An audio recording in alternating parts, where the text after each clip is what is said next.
మొదలుకోండి విపరీతంగా ఈయనకి ఏదో ప్యాలెస్లు పిచ్చి ఉన్నది, లేకపోతే లాస్ట్ టైం మీరేదో అన్నట్టుగా ఎవరో సూచనలు సలహాలు ఇస్తే ఆ ప్రకారంగా ముందుకెళ్ళారేమో. ఏంటి అక్రమ కట్టడాలు ఏంటి, ఆఫీసులు నిర్మించుకోవడాలేంటి, వాటిని కూల్చడాలేంటి, ఏం మెసేజ్ ప్రజలకు వెళ్తున్నది? అసలు ఒక గందరగోళ పరిస్థితి అప్పుడే. అంటే తాడేపల్లిలో వైసీపీ ఆఫీసును ప్రొక్లైనర్స్తో కూల్చేయడంతో ఇది చర్చ, ఇది మొదలైంది. చర్చనండి, విమర్శనండి, వాటర్. అంతకుముందే రిషికొండ, తిరుపతి కొండ టు రిషికొండ జరుగుతుందని నేను మీకు ఇదివరకే చెప్పాను. ఇదైతే ఒక ప్రాసెస్. ఇప్పుడు ఎలా ఉందంటే మూడు సార్లు ఎన్నికలు జరిగాయి రాష్ట్రం విడిపోయాక. ఒకసారి వాళ్ళు, మళ్ళీ తర్వాత వీళ్ళు, సో ఒక రొటేషన్ వస్తుంది.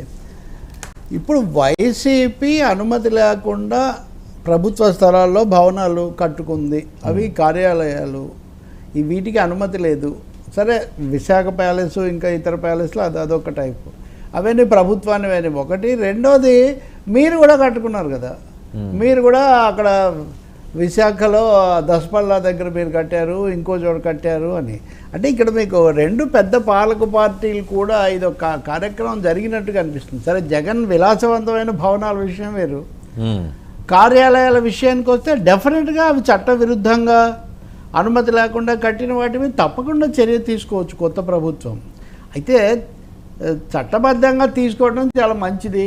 ఎందుకంటే గత ప్రభుత్వంలో విధ్వంసంతో మొదలైంది, విధ్వంసం అనేది పర్యాయ పదంగా మార్చిన పరిస్థితుల్లో ఇప్పుడు మళ్ళీ ఏదో ఒక విధంగా మళ్ళీ కూల్చివేతలు వస్తే మళ్ళీ ఒక విధంగా మీరు కూడా అలాంటి సింబల్స్ ఇచ్చినట్టు అవుతుంది కదా అని శ్రేయోభిలాషులు కూడా ప్రభుత్వానికి చెప్తున్న మాట. ఉదాహరణకు కాంగ్రెస్ నాయకుడు తులసిరెడ్డి కంటే గత ప్రభుత్వంలో ఈ పార్టీకి తులసిరెడ్డి కానీ లేదా సిపిఎం శ్రీనివాసరావు కానీ ఆఖరికి వాళ్ళని బాగా బలపరిచే మీడియాధిపతి కూడా అదే రాశారు. ఎందుకంటే మీరు చేయండి, తప్పకుండా చట్టబద్ధంగా చర్య తీసుకోండి. ఈ అంశాన్ని వైసీపీ వాళ్ళు ముందుగానే హైకోర్టులో సవాల్ చేశారు. వాళ్ళు హైకోర్టు ఏదో కొంత ఉపశమనం ఇచ్చింది, అది పాటించకుండా వీళ్ళు చేశారంటారు.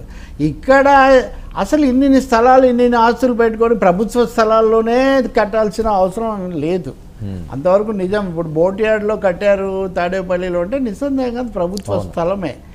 కానీ అదే సమయంలో దాన్ని కూల్చివేయడం అంటూ మొదలు పెట్టడం అయితే కనుక మళ్ళీ గతంలో లాగే కొనసాగుతుందనే వస్తుంది. కాబట్టి చట్ట పరిధిలో చేయండి, కోర్టుల ద్వారా చేయండి. చేసేదేదో వైసీపీ రాగానే ఒక గీతం యూనివర్సిటీ, ఒక అయ్యన్న పాత్రుడు కాంపౌండ్, ఒక సబ్బంహరి కాంపౌండ్, లేకపోతే ఇంకేదో ఈ పాలా శ్రీనివాసులకు ఇది ఒక పెద్ద విశాఖలో చాలా భారీ ఎత్తున జరిగింది. ఇంకా చాలా చోట్ల కూడా వీటన్నిటి మీద కూడా అప్పుడు అదేం బాగాలేదని అందరు చెప్పారు.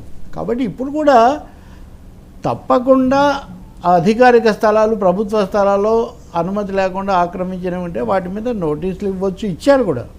ఆ నోటీసులు కోర్టులకు వాటికి ఇచ్చే అధికారం ప్రకారం అది చేయొచ్చు.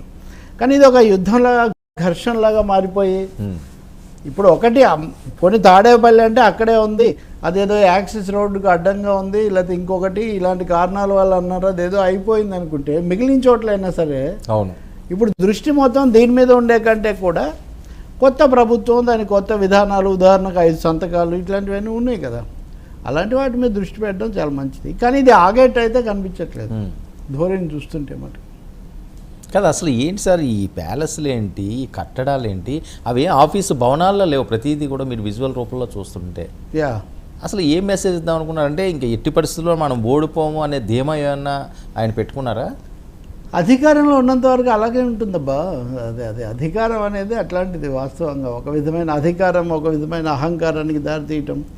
నేను చాలాసార్లు శ్రీశ్రీ చెప్తుంటా కదా, అంతా తమ ప్రయోజకత్వం అని, తామే భూమికి అధినాథులం అని, స్థాపించిన సామ్రాజ్యాలు, నిర్మించిన కృత్రిమ చట్టాలు, ఇతర శక్తులు లేస్తే పడిపోయాను పేక మెడలై, పరస్పరం సంఘర్షించిన శక్తులలో చరిత్ర పుట్టాను. ఈ సంఘర్షణ జరుగుతూనే ఉంటుంది. అది అప్పుడు ఒక విధంగా జరిగితే ఇప్పుడు ఒక విధంగా. ఇప్పుడు వీళ్ళు ఎంతసేపటికి అప్పుడు ప్రజావేదిక చూడండి, అది అక్రమంగా కట్టారు, అది ఇది అంటారు. అది ప్రభుత్వాన్ని కదా కనీసం. ఇప్పుడు ఇవన్నీ మీ పార్టీవి కదా, అంతకంటే ఇది ఇంకా అధ్వాన్నం కదా అని వీళ్ళు అంటారు. కోర్టులు చెప్పాల్సిందే. వీటిని కోర్టులు కూడా ఎందుకు సమయం తీసుకుంటాయో, నిర్దిష్టంగా ఎందుకు చెప్పవో మనకు అర్థం కాదు. ఇంకోటి ఏమో అసలు కోర్టులకు ఇప్పుడు వైసీపీ వాళ్ళు అధికారంలో ఉన్నప్పుడు ఏం చేసేవాళ్ళు, సాధారణంగా శనివారం సాయంత్రం జరుగుతుండేవి పనులన్నీ ఎక్కువ. శుక్రవారం వస్తే ఏదో ఒకటి జరుగుతుంది, శనివారం ఎందుకని అంటే ఆదివారం నాడు కోర్టు ఉండదు కాబట్టి మళ్ళీ హాజరుపరచడం మీద ఎంత అని. సో ఇక్కడ కూడా తెల్లవారుజామునే తాడేపల్లిలో ఆపరేషన్ డిమాలిషన్ అది అయిపోయింది. ఇంకా మిగిలినవన్నీ బహుశా అదే పద్ధతి వెళ్తారా లేదా, చంద్రబాబు నాయుడు ఆదేశాలు ఎలా ఉంటాయి మనం చూడాలి.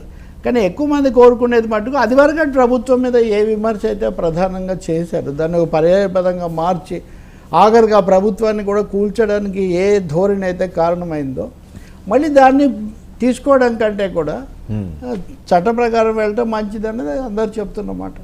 సో ఇవన్నీ శ్రేయోభిలాషులు కూడా అంటే ఆ పార్టీ రావడానికి చివరి క్షణం వరకు కూడా సహకరించిన వాళ్ళు కూడా అదే చెప్తున్నారు.